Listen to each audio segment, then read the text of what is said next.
I mean, a lesson from my childhood, which really stuck out to me. It's from the Bible, but it's um, someone said about walking through the shadow, the valley of the Yeah. shadow of death. Yes.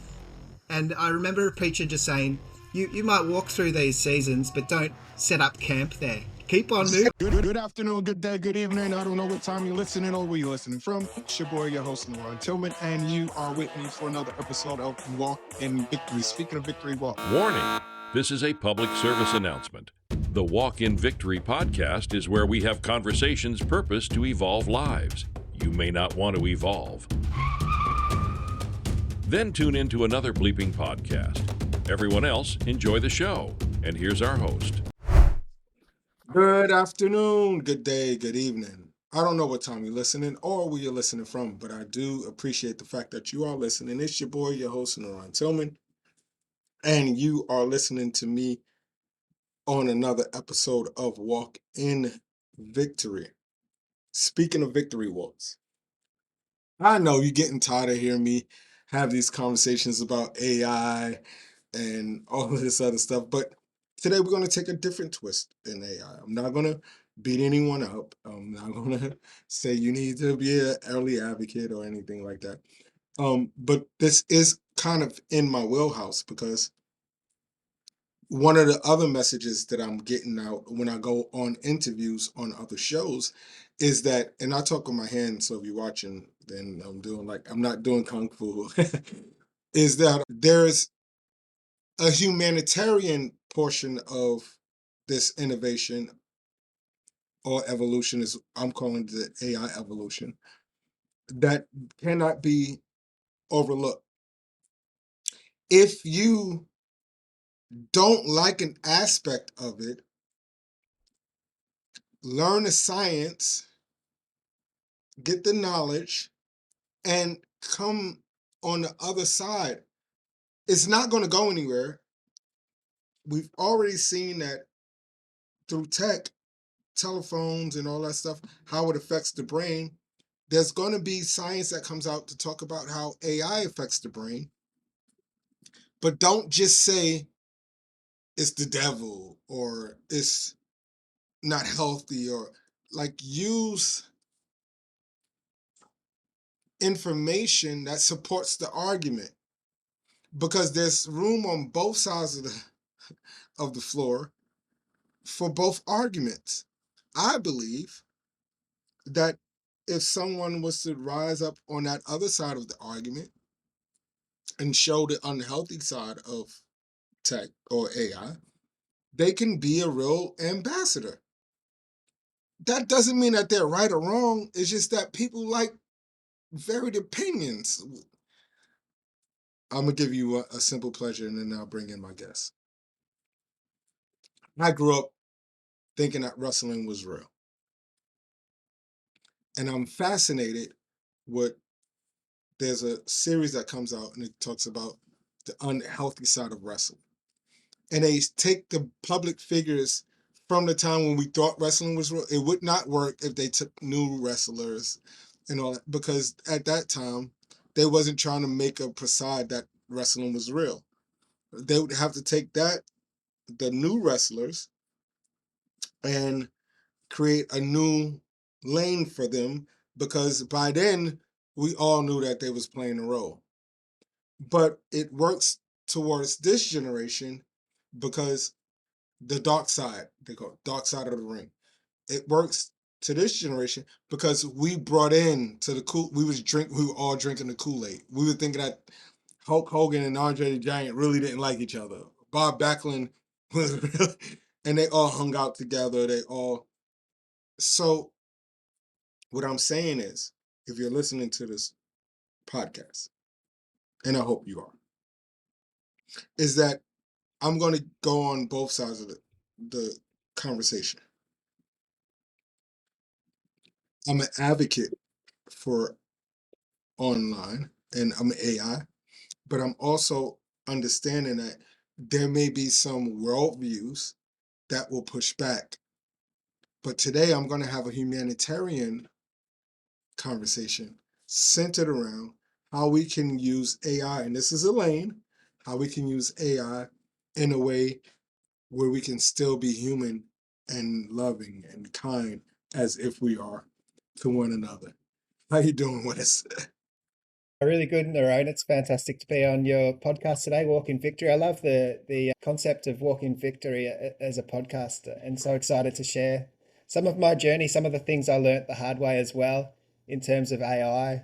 It really was a wake up call for me a few years ago. So I got a business valuation done roughly 3 years ago now, and the valuer came back and valued my business quite far lower than I expected. In fact, he valued it just on the basis of the assets, and his reasoning behind that was AI was a massive threat to my industry. So I design websites and I do SEO and all that kind of stuff, and he suggested it was just emerging 3 years ago. It's moving so fast, but at that point he realized it's a massive threat to my industry and my business, and therefore he gave a really small value to my business. So from that, it was a real wake up call, and it was really quite depressing. But and this is about walking in victory. So at that point, I didn't feel like I was in victory, but I felt like I had to relearn some things and see, okay, how do I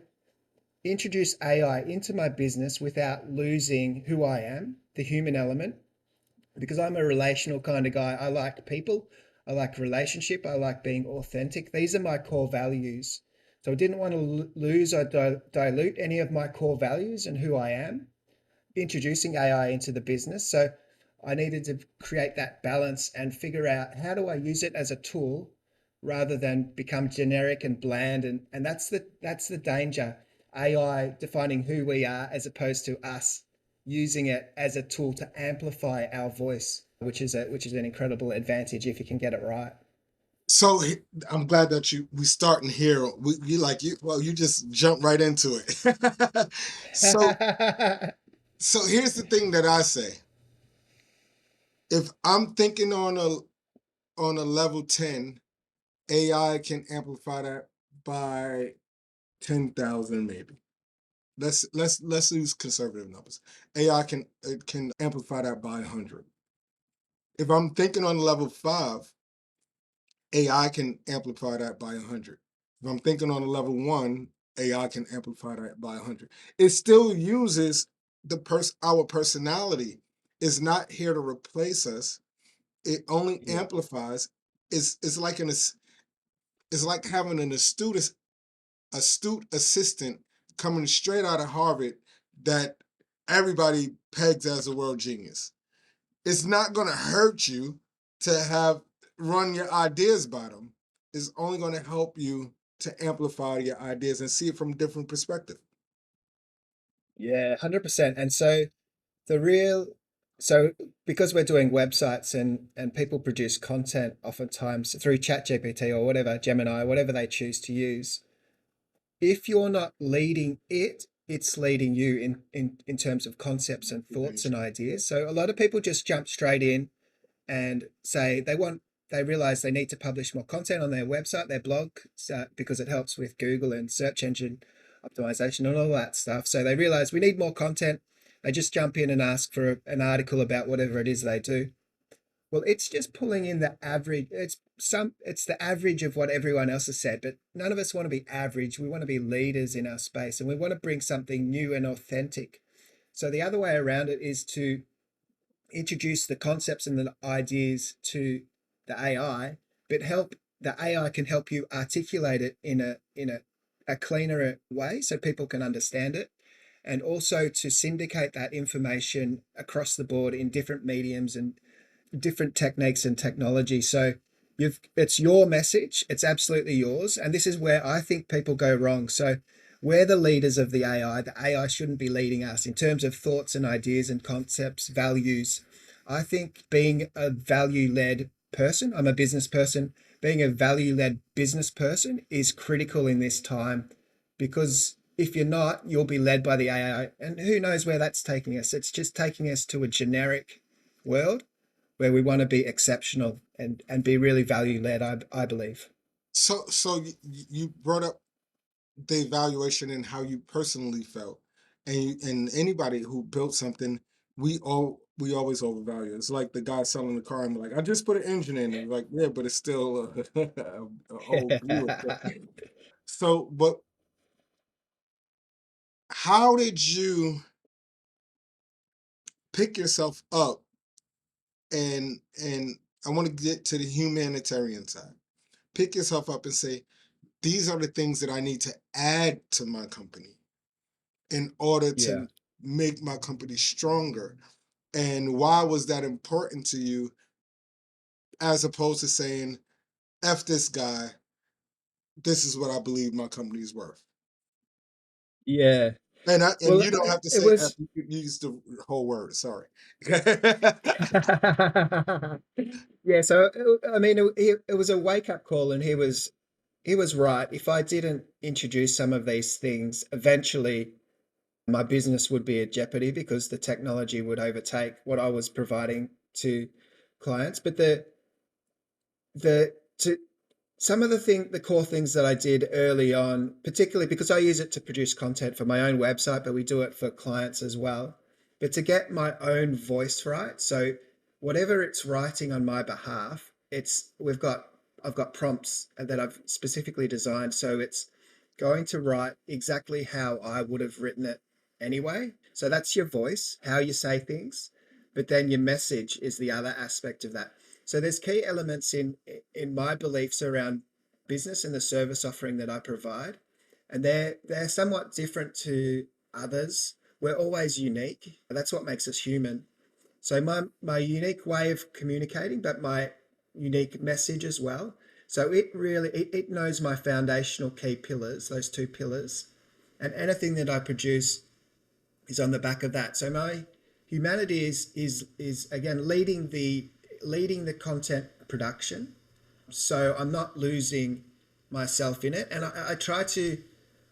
I've doubled down a lot in the human touch points as well. So whilst the tools and technology can streamline and speed things up for me a lot because I've got those foundations in place, it allows me to engage with clients more frequently. So I've got more time available to spend on the phone or a Zoom call or to meet in person. I set up a little networking event just locally for business people. So to engage with humans in those touch points, it's great for business, but also it's great for me because that's how I'm wired. So that human aspect, none of us are perfect, and I think there's a real beauty in imperfection to know we're learning and we're progressing and we're advancing, and to see that in other people, that real vulnerability of humanity. I think there's a beautiful thing, and AI can never replace that beauty. I don't think so. So it's two things that jumped out to me. One, you got more free time to do the humanity thing that AI cannot do. Two, you engineered prompt engineering. So I'm releasing a book in the fall, and I'm showing how prompt engineering and prompting for the subconscious mind are similar. You had to really go through reprompting the mind. You already had an entrepreneurial mindset. So it's an entrepreneur when somebody tells you that we don't value you the same way that you value you. We don't see your company the same way that you take that personal because your business is your baby. It's like somebody telling you Yeah. that your baby don't look cute, right? Yeah. I know. Yeah, that's so true. It was a real kick in the teeth, so to speak, when he said what he said, and gave me the report. But it was also a wake up call for a lot of things. So it was a reassessment of a whole bunch of things in my life, my own mind, my body, my health. I felt like, okay, business isn't as great as what it could have been, but is that a reflection of me and my own personal life? And I think it was. So I'd Mm. become really quite overweight and unhealthy, and probably, things, nothing was really very well aligned. You break down in one area of your life, and it feels, I believe it eventually affects everything.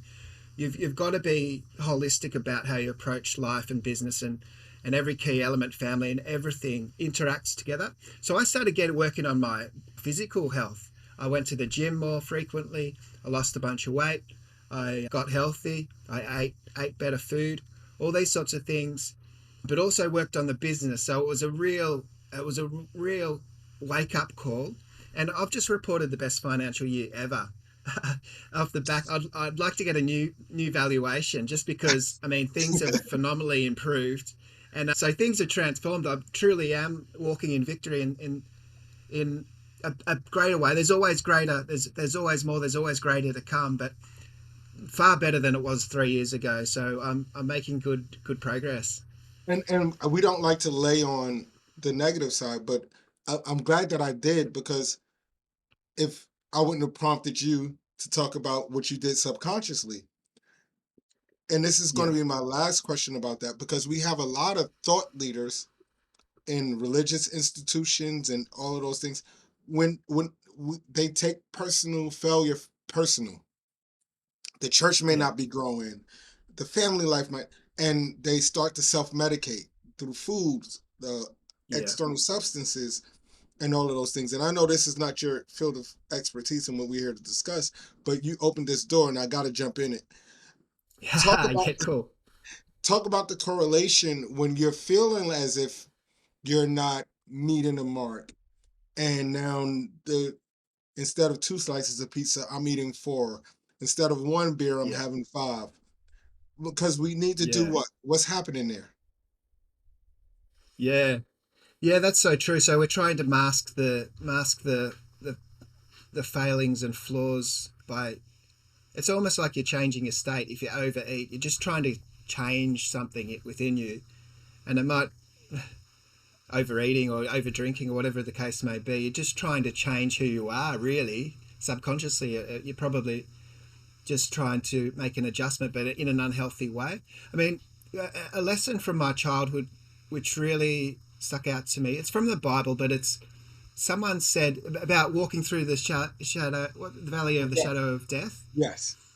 And I remember a preacher just saying, you might walk through these seasons, but don't set up camp there. Keep on moving, you Can't know. live there. Yeah, yeah. So I was only a kid when I heard that preacher say that, but I thought, yeah, man, that's true. Sometimes life is pretty tough, but seasons change, things change, you make progress, keep moving, and things get better. So just micro improvements in my personal life, in my health, slowly introducing AI as I felt comfortable, leading it rather than it leading me.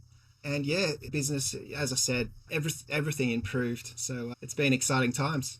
So there's a correlation between your subconscious mindset and the way that you approach learning this new tool. You didn't take it as I have to learn everything in one setting. It was micro movements. Yeah, Where are we now, and yeah, why are you going on podcasts champion? You're yeah, not you're not champion AI, but you're champion. Don't be afraid of it. yeah. I think some of the lessons I learned the hard way are helpful for other people. So and I mean, I've spoken to lots of people about these topics, just, having a beer, or, catching up for a coffee or whatever the case may be. And I felt like people were really interested in my journey through some of these things. And as I said, I'm a relational kind of person, so I like people. So I thought, well, I should be on podcasts. I give it a go. A friend of mine was doing it. I enjoy it, sharing and speaking, and I don't mind sharing vulnerable aspects of life. But also there's a knock-on effect. So like you're just getting your personal brand out there, even though I'm not promoting my brand, it's still, people might bump into what I'm saying and sharing, and there's just the visibility. And I think it's a touch point which is still human. It's me talking, and I'm not a gifted speaker or a presenter. I'm just a guy on the internet running a business, living a life. And I think there's going to be more value on these sorts of discussions because it's not AI generated, and it is imperfect. It's just me sharing some of the things I learnt the hard way, and just sharing how now I walk in a greater level of victory, and hope to even increase upon that as well. So So we'll end on this, and I'm expecting to tap into the other side of your brain. the SEO side. You've done Yeah. something here, and I want to point out to the audience that you understand where I am. So you constantly use the walk in victory phrase. You understand SEO. What would you say to someone who spent the last 10, 15 years in SEO? And it's very difficult. I am myself certified in SEO, but it took me so long. The certification process only required me to learn 70% of the knowledge that they questioned me on. However, they didn't tell me all of the stuff that I needed to know. Yeah. What do you say to someone who's looking at AI as a replacement for the SEO server, who in his last 15 to 20 years in digital marketing was able to take people on his customer journey from top of the funnel to the bottom to long tail, and now they're saying, "Oh, I'm going to be misplaced because AI is going to misplace me." Yeah, so we're calling it, we're still doing SEO, but we're calling it search everywhere optimization, simply because people can search through the Yeah. large language models and everywhere. The good news is a lot of the SEO, the traditional strategies still work if they're the quality strategies, because it's about producing quality content that's understandable by machines so that you can be found for whatever you're providing. The challenge is the people are searching not just in Google. I use ChatGPT to do a lot of research. I'm always talking to my phone to find service offerings and that sort of thing. And that's what everyone's doing. So you're not necessarily getting the click through, but you might get a mention in these platforms, even Google. So the Google AI overview. So you might be researching a particular service or whatever you need. The answer might be on Google itself. So there's less reason to click through to a website. So that's good and bad. It's for a business, because it's difficult to measure. And so back in the day, we would report and would say, yeah, these are the bunch of keywords that you're trying to rank for, and here's the trajectory of improvement. This is where you're ranking now, that sort of thing. It's really getting hard to measure these types of things, because people are searching across devices and across platforms, and they might be in social media searching for something, and then they're on their ChatGPT or Gemini, and then they're in Google and to find out about your business, and you just can't track it very well anymore. But it's still relevant to publish quality content through every platform you can. Search everywhere. So within your website, in your blog, as long as it's uniquely yours and compelling. And that's why you got to get your voice right and got your message right and all that sort of stuff. So you're syndicating your content across the board. Being on podcasts is fantastic because you're using other platforms. So I'm getting brand mentions. I'm getting my personal name mentioned, a personal brand. You might have a link to my website in the description, hopefully, and it's getting syndicated into YouTube and Spotify and probably a whole bunch of other places, Apple podcasts, everywhere. So you're just syndicating your message far and wide. As long as you've got a message to share and you can leverage other people and platforms and relationships, it can be a powerful thing. One of the things that I just started implementing, because I'm understanding the wide net of the search now, where before everything was long time. I think we might have to reflip the funnel, right? We start from the long tail and go wide. But Yeah. but one of the things that I started doing is putting my guests all of their Instagram, because we still can rank by having those backlinks. Instagram, Yeah. Facebook. I put all it. I used to only just put the website, but I said, you know what? Yeah. Because it's so wide now, I want to put Mm. all of their stuff, because someone may come to you through Instagram, not through your website. Someone may find you, and I want to help my audience, but I also want to help my guests. So as I'm watching this transformation, I started doing that. Last question. Do you think that that's going to be streamlined again? Someone is going to say, "Hey, we got to wrangle this in and do it," or you think that it's gone and this is the way that we're going to be living? Yeah, it's going to be interesting. So I think it'll continue that people will use a variety of platforms to do things. It's difficult to know how it all goes. So everyone thought Google would be rock solid and remain and control their territory forever. But we can see evidence that, ChatGPT is rising in its use all the time. It's really difficult to predict exactly what it is, but I think eventually all the platforms will engage each other, so they'll be able to pull information from everywhere. So I think they'll all be interacting better. I mean, even with YouTube videos and the like. So there's the transcription. It's kind of difficult a little bit for the AI platforms to read it really quickly and well, but they're making good progress in that too. So eventually, I mean, they can identify images and video, and eventually everything's going to talk and interact so closely together that I think it'll be, you'll be able to choose whatever software you want and they'll all talk to each other. I think so. Just getting your message out there, broadcasting, old school, broadcast it everywhere you can is going to be the safe way to play. It's funny that we're living in a modern age, but we're going back to old school methods. Yeah. Yeah. I love it. I love it too, because it makes it better for the little guy. I was watching some YouTube videos here in the States, and I started to notice a new trend that's happening in the sports arena. Before, certain networks wouldn't allow their employees to go on other podcasts and other networks because they wanted to keep their talent on, and they're realizing that it's hindering them. They need the cross platform. They need the cross correlation. And I think that this is what we're explaining right now.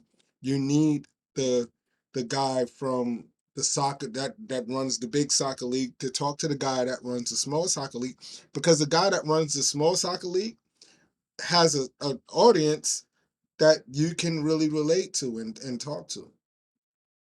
Yeah. 100%. It's interesting. You mentioned the thing about going back to the old school thing. So I was just listening to the radio the other day, and they were talking about the trajectory of PR firms and workers in that space. So we had a big peak, and then over the years it had been dropping off because it went out of favor, and we felt like we didn't need it because we had our own messaging platforms, so social media and so on. But there's now a bit of a spike back again to have Yes, it is. PR people as long as you're AI assisted. They were saying if you're a PR agency or expert with AI, leveraging AI, well, you can do phenomenally well. But if you're not, things will keep going down. And that's probably true for so many career paths right now. We need to understand the tools and technology. Well, there you have it, everybody. I told you, we only sit you at the feet of the best people. Today, we sat at the feet of Wes Towers, talking about how we can still be human in this evolution of AI. Listen, we don't ask you for Cash Apps, Venmos, or Apple Pays, or any of those things. Well, we ask you for a few things, and I'm going to be very clear. One, that you support our guests. All of Wes' information is in the descriptions that you just heard. My new technology, the way that I'm understanding the technology, all of whatever social handles he has and all of that stuff is there. Go and just follow him, because he's giving you information that can be useful for you to walk in victory. Two, that if clarity calls and anything that you need to understand, if you're running an agency and you just need help and you need someone that's doing it and doing it at a high level, it doesn't take anything to do a call.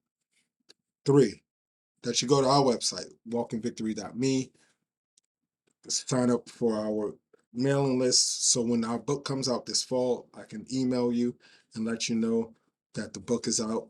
Awakening I Am. We also have our agent coming out, our AI agent, that's helpful for those that were previously incarcerated coming back home. Doesn't matter where you live, we help you get acclimated. For veterans that are coming home, doesn't matter where you live, we help you get acclimated.